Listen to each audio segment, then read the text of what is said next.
Simon & Schuster Audio presents The Editor, How Publishing Legend Judith Jones Shaped Culture in America, by Sara B. Franklin. Read by Eunice Wong.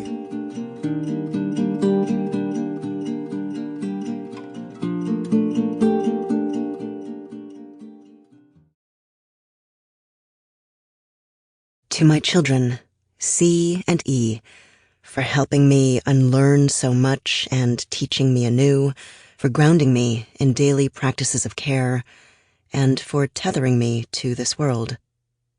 And to Judith, in loving memory, for everything. I like the unpath best. Nan Shepherd, The Living Mountain. Introduction.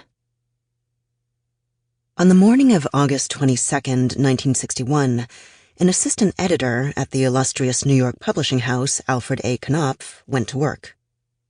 It was quiet when she arrived. The publishing industry ground nearly to a halt in those dog days of summer. The senior editors were all away in the countryside or at the beach. They'd given their secretaries leave too, and all those typewriters, which usually filled the office with their relentless clacking, for once stood silent. The air was still and thick. The editor made her way to her desk, the one she'd been assigned amid the typing pool. She was always getting lumped in with the girls at Knopf.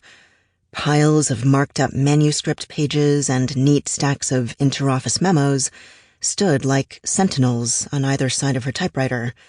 She had loads of work to do. She hung her purse on the back of her chair, sat down, smoothed her skirt, and began to type. Dear Miss Plath, Sylvia, we have only just received from England the signed contract from Heinemann's for their Colossus and other poems. Incredible how official wheels seem to grind so slowly sometimes.